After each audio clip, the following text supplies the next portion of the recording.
excited. Echo Father's statements. We don't get this many in church every week, right? So thanks for being here. This is a really exciting day for the university and hopefully for you as students that we get the chance to have this Q&A. We're going to get started just in a couple minutes. I want to just make sure you understand how we're going to get started here. I'm going to just introduce a couple of people before we start. Father's going to say a few words, and then we're going to get right into the questions that you all submitted through the pre-registration. So we appreciate your time today, coming out, and it's really submitting these really great questions. I think you'll enjoy the conversation, get to know a little bit more about the book. Once we're finished, at the end, Stephanie will reiterate this, but Brian actually has to go out first. So we ask you when they're finished just to stay seated, let him exit, and then I'm going to come up and we'll talk to you about how we can exit out of the room in an orderly fashion, okay? So with that, let's get started with the sort of introductions today. Stephanie Adamick, the director of the Center for Health Education and Wellness, is going to be our moderator today. She's a fearless leader, huge office fan. That's her bobblehead here on the table here, so it's very exciting. In a minute, you're going to hear from Father Marina, the president of the University of Scranton, so let's thank Father for being here today. And I just want to thank all the different departments across the university that helped pull this together very quickly. So we just found out about this just a few days ago. We were able to get this put together, get everybody invited, get everybody here, and get the book signing for afterwards set up down on the Naples Center patio. So we're going to get started in 1 minute once Brian's ready, and I'll be happy to introduce him in a second. So just sit tight for a minute, and then we'll get started. Okay, thank you. It looks like we're ready to go. So it's really my pleasure today to introduce really someone who is Scranton's favorite son, Brian Baumgartner, also known as Kevin Malone from The Office.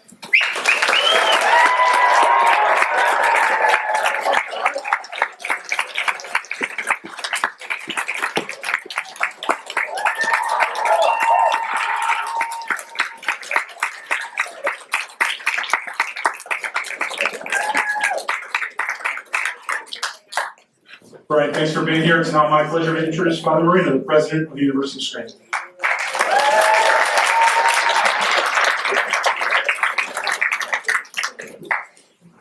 Thank you very much. If I don't see you before next week, very happy and safe Thanksgiving to you and your families. Welcome, of course. Let me just add my words of welcome to Dr. Davis, and of course, a very special University of Scranton welcome to our distinguished guest, Mr. Brian Baumgartner, a.k.a. Kevin Malone. Welcome.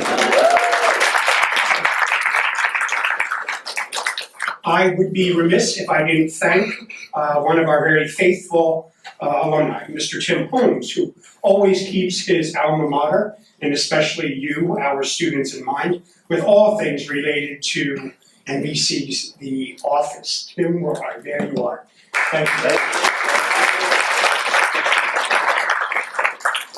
You may not know this, but Tim was among a core group of Scrantonians who arranged for the Office Convention in 2007 and the Office Wrap Party in 2013. Those events not only brought actors and writers and producers from the Office to Scranton, but also here to our campus. I don't think any of us were here at the time, but it was a very exciting time as I understand.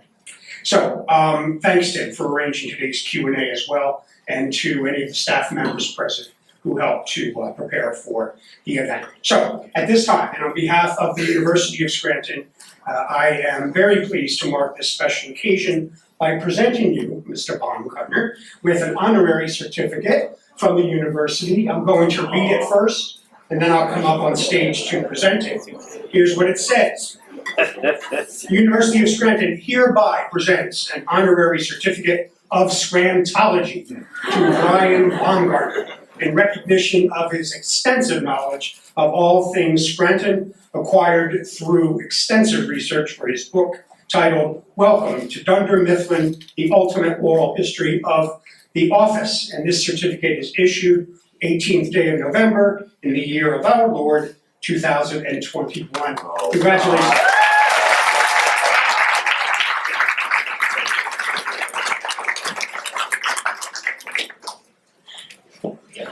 Thank you so much.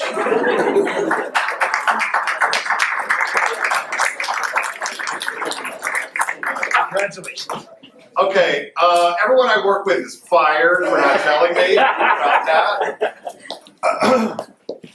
Thank you. We have to have some good surprises mixed in. Okay. Well, welcome back to Scranton. Thank you. We're thrilled. Thank you. Thank you. I've never used a mic before. You want to take this one? All right. Oh, there we go. I got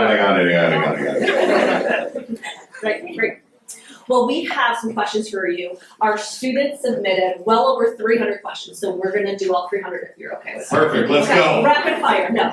We have scoured out some questions. We want to talk about, first and foremost, you're here for this book, right? Yes. Yes. So your oral history podcast, huge success. You really pull the curtain up. You do a deep dive into the office. Talk to us about the success of the podcast and how that turned into this book and that process. Well, okay. Well, first of all, I want to say hi to all of you guys. When we were here, I guess it was for the wrap party. I'm pretty sure I served at the bar for like, by the way, they didn't give me a diploma or anything for the graduation. But I was here for a graduation party and still have a picture at home with a bunch of you people acting like idiots behind me.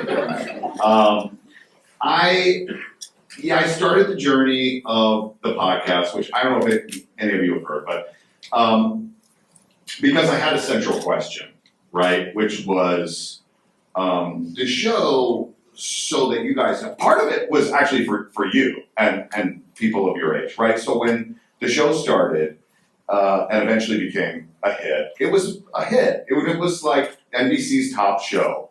But it wasn't like Friends or something. Like it wasn't like an astronomical, it was more culty,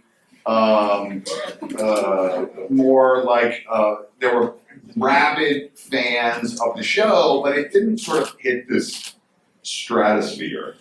And over the last few years, I remember a conversation really specifically, this is probably 3 to 4 years ago, with Rainn Wilson, who played Dwight, and I said to him something dumb, like, it feels like the show is as big now as it was when it was on the air.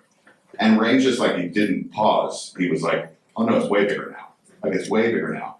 And then they started releasing the numbers, the streaming numbers for Netflix and all this stuff. And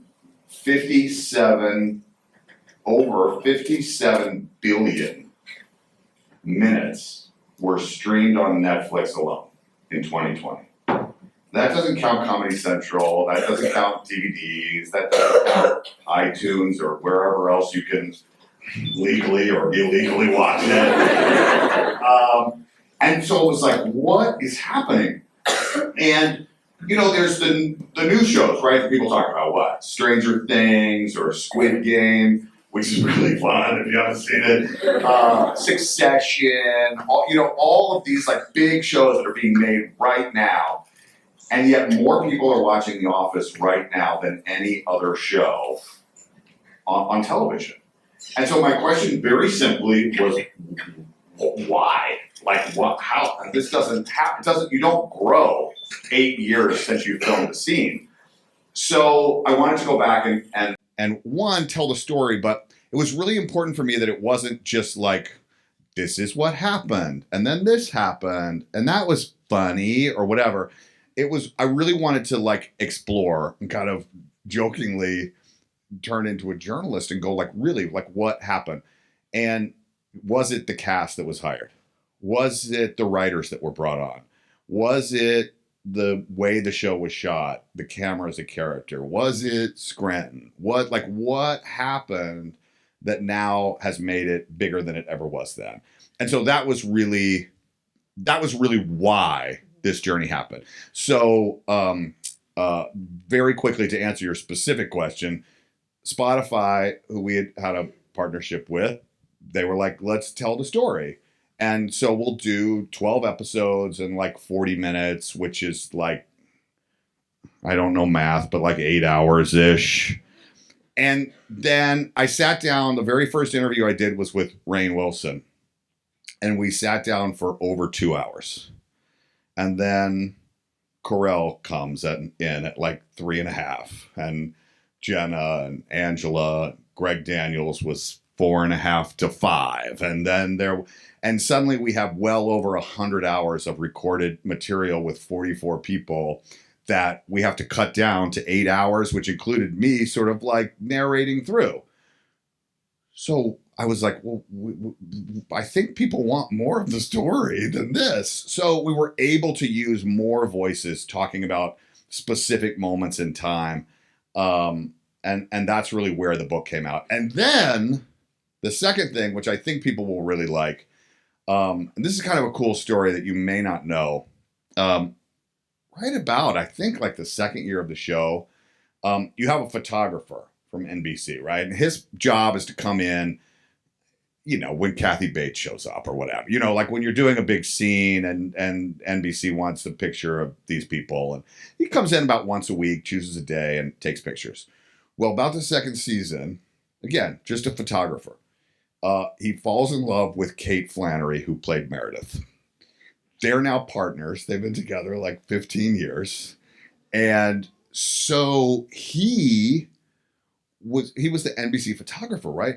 But he's also like going out with us to the bar and going to dinner and going to show. Like he's like now a part of us. He's like part of the group. So when he comes on set and is like, you know, when a normal photographer that you don't know comes on set and is like, hello, Mr. Baumgartner, will you stand over there, please, so I can take your picture against a plant? And I say, no, because I don't want to or whatever. But he's like, hey, B, you know, go over there and stand with Angela. I think we can get this cool shot. It's like, oh, okay, Chris, sure, whatever. Thousands and thousands and thousands of pictures that he took like that have never, ever been seen before. So the other part about the book is you can see it. And you can see these photos from these times that no one has seen before. That was a really long answer. I'll be quicker from now on. We loved I promise. it. We loved it. I got a diploma, by the way. I don't know if you know. Do you have a diploma from You here? have a PhD in Do you have a PhD? No, just a master's. Is it a PhD?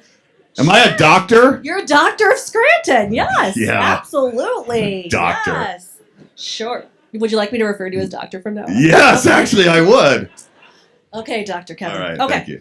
I have to say, as a super fan, I was surprised at how much I learned in this book, right? You really pulled back the curtain. You really dove into so many things that surprised me as a fan. Was there something that surprised you? Because you were there. You had a front row seat to everything that was happening. Did something really surprise you or stand out as from this podcast, from this, from the book writing process? What surprised you? Well, kind of a lot. There are two stories. I guess can you have a spoiler alert if it happened like 20 years ago? I don't know if you can. But read the book because I'm serious. The stories are in there and more. But two stories I'll tell because they're not funny. They're sort of emotional. We haven't moved to funny yet. All right, don't worry. The show started growing. It started getting bigger. And Greg, I thought, did an amazing job of, you know, we have this office where these people work forever. And there's amazing interactions that come from that, right? And after a few years, I know what I can say to Rainn because I know Dwight as well as I know Kevin. I know that comedy dynamic. Angela and Oscar, we could, you know, do an improv for 4.5 hours or whatever. And then Greg was like, oh, you guys are getting comfortable? Let's bring in Andy Bernard and his energy. Oh, you're comfortable again? Let's bring in a hummingbird called Aaron Hannon for you to... And so he started doing that. So this cast is getting big. Craig Robinson. Oh, let's make him a regular too. Let's keep him around more. And at some point, NBC started to get concerned about money. They're always concerned about money. And there was a meeting that took place. And at this point, Steve Carell had become a producer on the show. And this story makes me emotional. NBC said, okay, well, there's a number of things that we can do in terms of cutting the budget or whatever. And he said, and they said, you know, another thing is, you know, it's a paper company that's going out of business. You know, we could have some people be fired. And Steve Carell said, and I believe I've heard it enough times to know exactly what he was quoted as saying, which was no, no, no, no, no. And it never got brought up again. So had it not been for him and that leadership, I mean, Kevin was going to stay, let's be honest. But Angela probably wouldn't have a job. Yeah. Phyllis, she's out. No, but the show would have been changed. And he knew that, knew how important the entire ensemble was. And we really had grown to be a family at that point. So I'll tell one more story about that. Never heard this before. Laverne, who you've never heard of. Laverne Caracusi Milazzo she became the head of the makeup department. I talked to her. And we're talking, and I asked her some questions about the writer's strike. So there was a writer's strike that happened about halfway through the show. It went 100 days, right? So again, not good at math, but that's like a little over 3 months. And it happened over the holidays. So it was November through the end of January or something. And she starts talking about it. And then she goes, well, I don't know if I can tell that. So like, I'm not a journalist, but I knew if she said that, then I wanted to know what she had to say. So I tried to like keep it cool and was like, oh no, you can tell me. And she said, she starts crying and she says, that Christmas happened. We were all out of work. The electrics, the guys, the grips, hauling cables, hair, makeup, and props, and she and every other crew member got a letter in the mail from Greg Daniels. And it was a personal check from his checking account to every single crew member because he wanted them to be able to weather the storm. The writers were on strike. And she said, like, that was it. Like, how I would walk through walls for that guy. And there was never any thought to ever leave or move on from the show after that. So those are two stories. We're gonna get to some more questions about like relationships in the show. Sure. But before that, I want to hear a little bit more about Brian. We know a lot about Kevin Malone, but we had some students submit questions about your life and a few things. So Okay. I know from the book and from your podcast, you went to SMU and you're classically trained. So can you talk a little Shakespeare, right? It turned into a real job, right? Yeah, I know. Yeah. It's crazy. So can you talk a little bit, we're here with college students, right? So Right. Can you talk a little bit about how your college education, how your training really prepared you and gave to that method that you put into creating Kevin Malone? Yeah. Well, so so this was SMU, and I don't know, what, if you're in the arts here, what the perspective is, but SMU was a conservatory training program, which basically meant how you're in college now, but how like other people who don't understand what those words mean, I say it's basically like I went to college, but it was kind of like I was like a basketball player in college or a gymnast or something, because we were rehearsing all the time. We had to make props and sets and do all that stuff, and there were extra classes beyond just like your normal class load. Sounds weird, but I think that was right? Yep. Was that right? Class load. Yep. Write that down. So yeah, but it was really about creating character. I mean, that's really what was interesting to me. There wasn't like classes on auditioning or like the business, which it might have been helpful, but it was really about the process of acting and creating characters. So sort of applying that forward to the office, I think that's one clue in terms of the assemblage of the cast that made it really unique. We're in a space, there's no walls that move away. They close the doors. We're all in there together, but our training was very different. So myself and Rainn Wilson, we had spent years doing straight theater, right? Like, and I wasn't really comedy. I was doing much more like drama stuff at that time. But then you had B.J. Novak and Craig Robinson, who were stand-up guys. And you had Steve Carell and Angela Kinsey and Oscar Nunez, who were like improv guys. So there was all of these people with a variety of training that was in that. But I think in terms of the construction of Kevin Malone and also Rain, and we talk about this a lot in the book, stuff like physicality and voice and movement, those things were much more specific for me. So I'll talk specifically about me and Kevin. So like, my idea was that Kevin couldn't rotate. Right? So like if I want to look at my doctorate diploma over there in the corner, I can do that. Kevin doesn't do that. Kevin has to go like this. And then the other thing was that this was just sort of a funny idea, which made Angela Kinsey get really hurt all the time, was that I had this idea that Kevin didn't understand his size in space. So if Angela was standing there, he like wouldn't see her and she would just go flying. Like there's a difference in how somebody moves if they don't really understand their size in space. I had a jaw thing.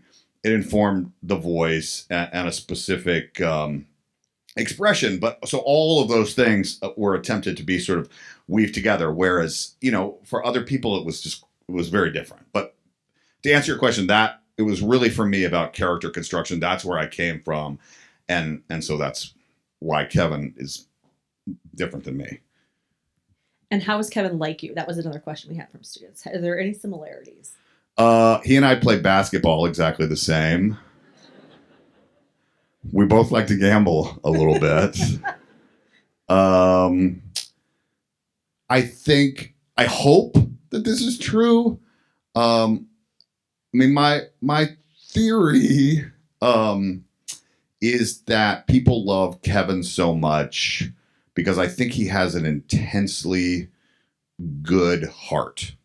I think there is a deep humanity and desire ultimately through the childishness that there's a line that's been referenced quite a few times to me recently, and it was a line that always stuck out to me.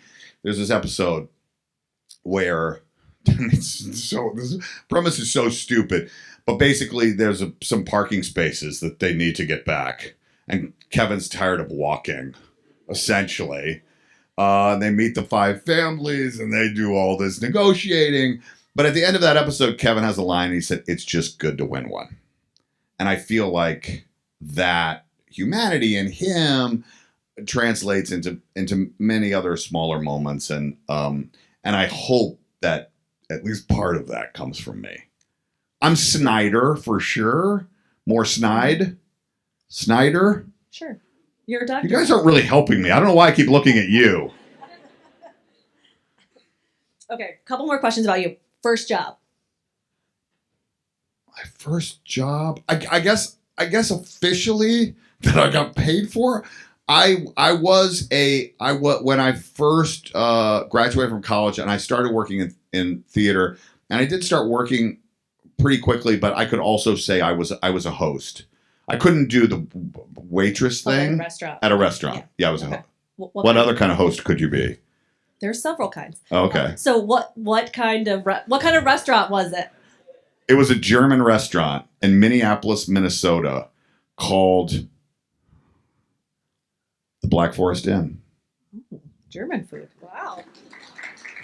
Maybe Dwight's relative. Or Guten Klungflager. Exactly. I hear you're an excellent golfer.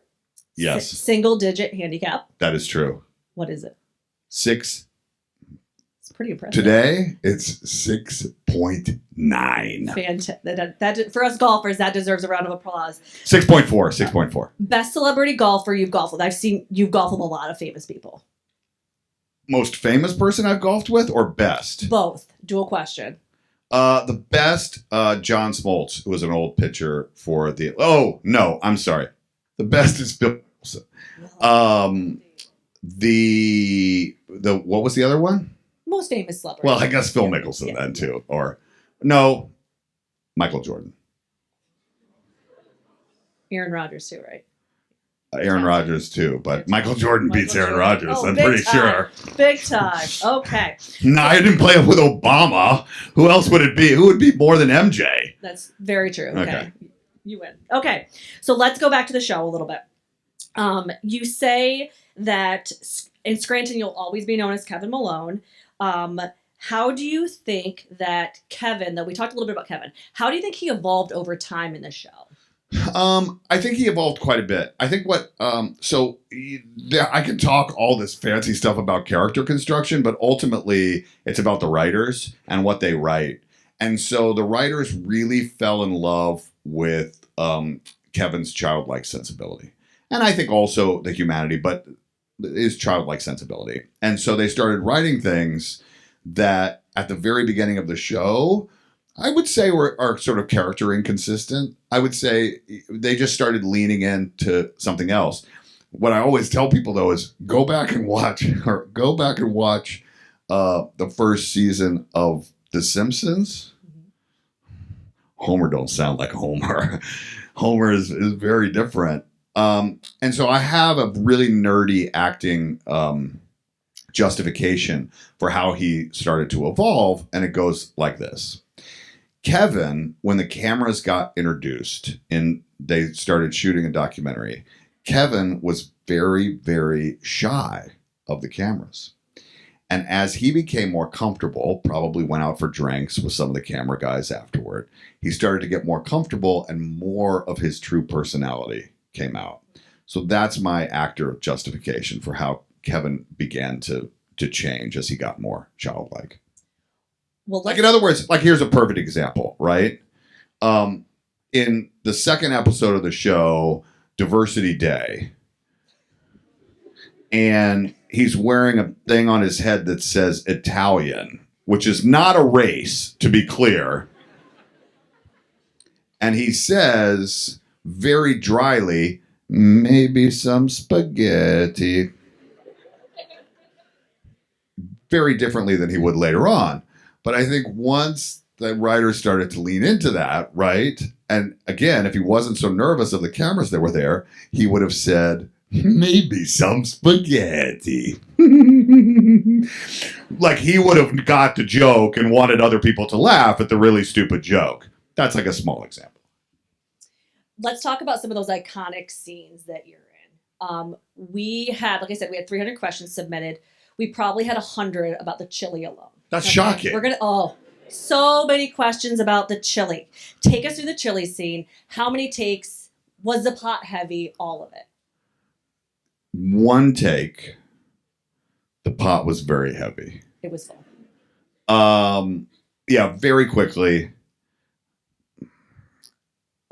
This scene gets written, and we're like, okay, this is going to be a little work. And we rehearse, right? Because, and this is what happens in a lot of stuff. Like, Kevin did a lot of physical things. So, like, for example, Kevin throwing the chair into the vending machine to raid, right? So the thing you have to think is like, okay, like that's cool. But like, if I screw that up, or if it doesn't work right, or if it doesn't shatter in the right way, or whatever, you're looking at 20 to 30 minutes to clean up all the glass, get it replaced, put a new one in, and do the whole thing again, right? So that's like a small example. Or like, you know, Angela killing a cat by throwing it into the roof, or whatever. So a lot more rehearsal. So really, the crucial moment, obviously, is just when it spills. And does it look realistic? And does it happen in exactly the right place? Because it can't happen right here, and they can't say, oh, move over. Like, once it's done, it's done.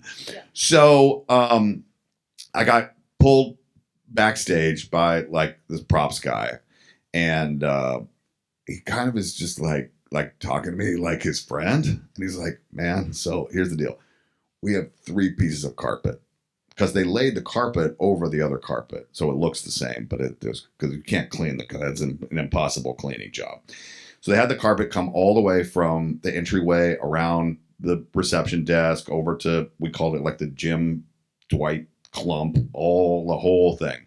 Because we have 3 pieces of gigantic carpet. I mean, the carpet's probably as big as the middle section in here, cut out very. So I said, okay. And I don't think really anyone had thoroughly planned for like cleaning me, for example. It was a lot about the office and the carpet, but not so much about me. So I don't know how long it possibly would have taken to do it, but I remember standing as like wardrobe people are like peeling off the sport coat full of chili, and we had the ability to when scenes like this happen to be able to rewind the tape and literally check the tape to make sure that it worked. And me just going, please, please, please don't have screwed that up, because I don't know how we would have done it again. Well, people want to know, did you taste the chili? No. No. Okay. Didn't taste. Do you have your own chili recipe? Yes. Is it Kevin's famous chili? Is it delicious? It's Brian's famous chili, I guess. Okay. Your drumming and vocal talents are featured many times on The Office. Talent seems like a stretch. Challenge. You're the lead singer, Police cover band. My personal favorite when you sing You Ought to Know. Yes. Fantastic. Kevin and the Zits. Talk us through singing on set. How hard was it to prepare for that? For me, it was impossible. So, especially once we got into the band stuff and then Kevin and the Zits stuff. So, I was doing a lot of that stuff. Craig Robinson is a genius musician. Like, he's a genius. And if you ever have an opportunity to go see Craig Robinson on stage, he sits behind a piano and basically writes songs as he's going. He's amazing. And Ed Helms is like a semi-professional banjo player and can play the guitar and all these things. I don't play the drums at all. I don't play the drums. So when the show started and I was going to play the drums, I was like, I guess I need to kind of know what I'm doing. But I mean, like, even how to hold it or what the thing was. By the end, I had gotten okay, but they would have to bring in a professional teacher and to teach me just the songs we were playing. And so we would get the Kevin and the Zits one I remember a lot, because there were 4 or 5 songs we were playing, and I'd be like, okay, guys, when are we going to go rehearse? I was like the idiot in high school, like trying to get it. And they're like, and Ed and Craig are like, oh no, we're good. I was like, guys, I can't just pick this up and shoot on the day. So that was hard. That was probably, for me, the hardest, most stressful thing that I had to do in the show was the drums. Well, thank you for doing it, because it was fantastic. Thank you. Okay. Actually, that is a good story. I did you talked about golf, and I played golf, and Alice Cooper, you guys know who Alice Cooper is? You have masks on, so I don't know. Yes. Are you nodding? Yes. Alice Cooper. You know that song, School's Out for Summer.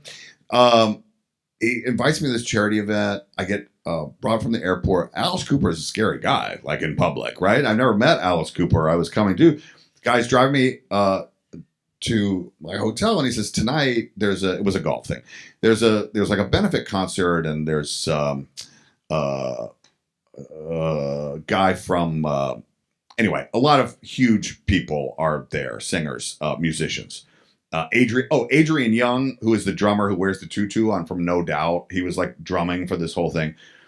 And the guy goes, oh, so Alice, toward the end, the last song is going to be School's Out for Summer. And Adrian Young is going to step up and you come in and play drums.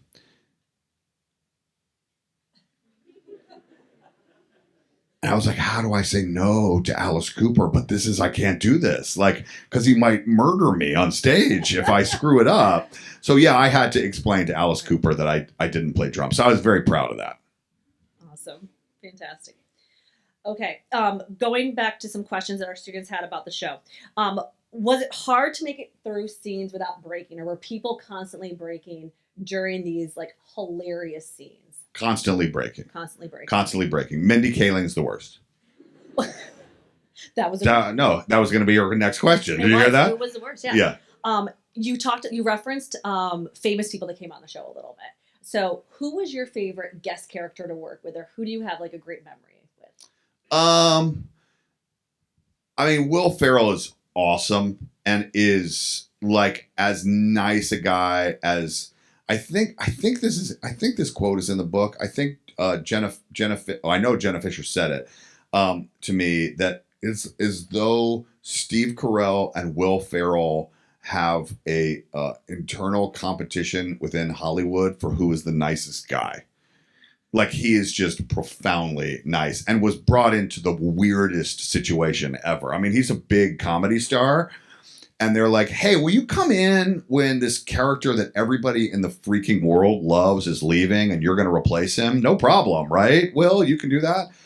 Just a really hard job because he was going to get massacred because he wasn't Steve Carell's Michael Scott.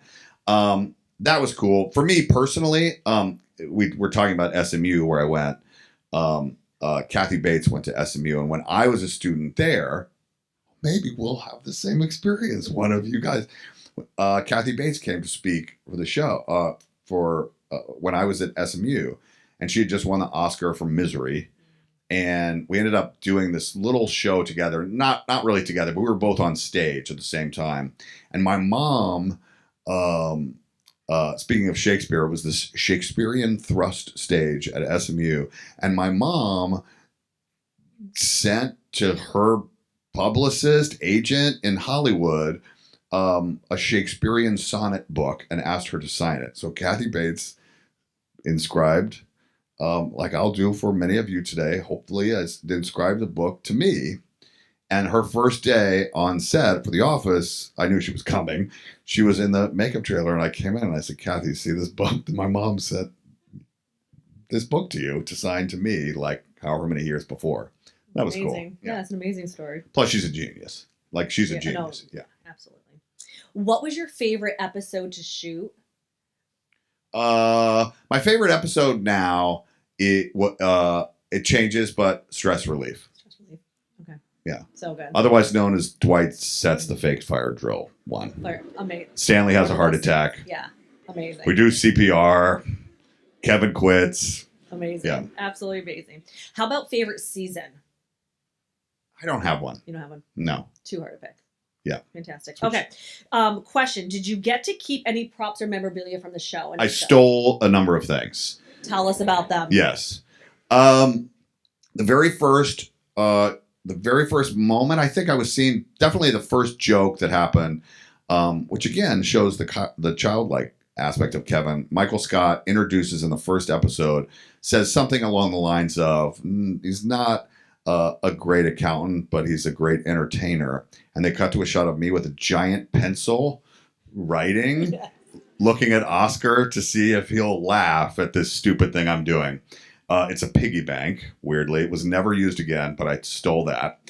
The second thing, this is a really good joke that I never realized when I was there, or I definitely would have made it. This has come up like in the last couple of months. I realized this. Kevin Malone had a nameplate. It said Kevin Malone. So when I left even, I thought, oh, well, if that's my name, I'm going to take the nameplate. This never occurred to me. If you've seen the show, Kevin sits in the corner.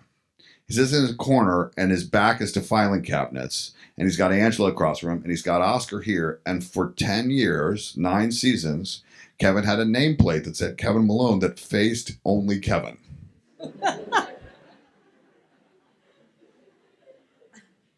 And I feel like such an idiot for never making the joke or pitching that as a joke. Like, it wasn't faced outward so someone else could read it if they walked over. It was literally faced at him the whole time. And then I took the jar of M&Ms. You had to. Yeah. They made you eat so many that you Yeah. had to take it. Yeah. How about the forced broccoli scene? How many takes and how much broccoli? I don't remember that one so Okay. well. It was not one take, and it was a lot, and it was really disgusting. Yeah. Broccoli might be my favorite vegetable cooked. I don't eat it raw, everybody, there's like what do they call it? The crudité thing, and everybody eats the celery and the carrots, and then the broccoli just sits there because who wants to put that in their mouth?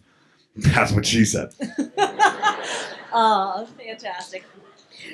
Is that too much? No. Jesuits? Is that too much? Nope. Loved it. You're a doctor. You can do it. I'm a doctor. Okay. Excuse me, Father. He left. He just walked out. We know that Scranton loves you. but we also learned in the book and through the podcast and through all your visits to Scranton that you love Scranton as well. What keeps bringing you back to Scranton? Man, I don't know. That's really, now I'm going to keep doing it. That's really hard. The connection that I feel is palpable. And really, if you're not readers, I mean, you're in college, you should be readers. I think the best answer to that question truly lies in the introduction in the book. Because I tell a couple of stories. I tell the story of Angela and I coming here for the first time. And it just, it keeps bringing me back. And I will, literally, my producer just walked out of the room. Diego, is it November 30th? The Office Deep Dive podcast, where we've been going back and basically, you can listen to more of the extended interviews that were cut up for the other thing. There is an episode which is just entitled Scranton, and it is about me coming here the last time 2 years ago, because to tell this story and to write this book, I had to come back here and talk to so many of now my good friends and others from the town, because I think that the Scranton is such a huge part of the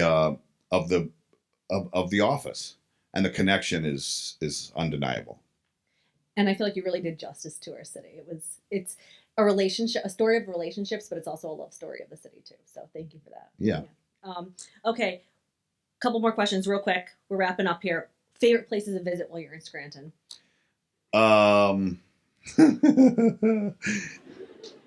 If you're over 21, the first place I started coming to here was the Bog, which I know a lot of people don't go to.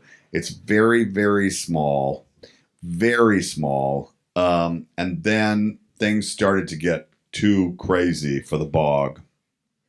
So my new favorite spot, where I'll be in about 17 minutes, no, later tonight, the Backyard Ale House. And now the University of Scranton. And of course, the University of Scranton. I'll tell you, actually, one of the craziest experiences.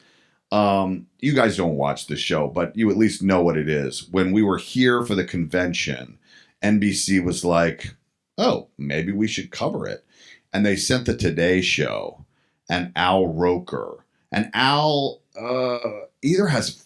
Al Roker is like the weatherman, right? Al Roker from the Today Show, and he's been there for 9,000 years.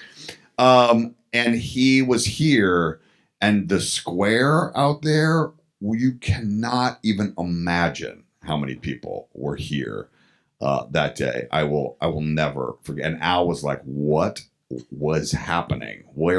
This is crazy." But yeah, I will never forget that. That's how your book signing is going to be. There you go. Okay. Well, we want to thank Brian so much for taking the time to be here with us today. So can you guys all give him a round of applause? Thank you so much. Thanks, you guys. My pleasure. So the one question that I'll leave you with that she didn't ask me, that everybody else asks me, which is what has become my favorite line in the show, and it for me is just, "I'm totally gonna bang Holly." So there you go.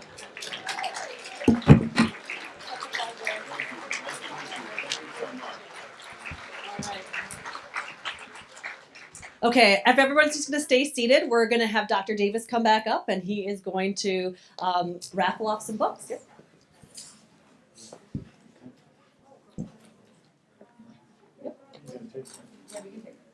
We'll get that, brother.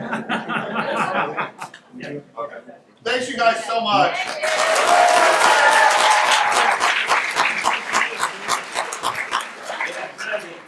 Okay, you guys, who wants to be in a picture? All right, come up here.